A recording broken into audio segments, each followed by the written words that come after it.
we guide you through how to transfer contacts from Android phone to your iPhone. The easiest method is using Apple's Move to iOS app.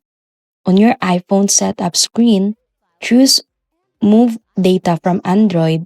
Then on your Android device, install and open Move to iOS from the Play Store.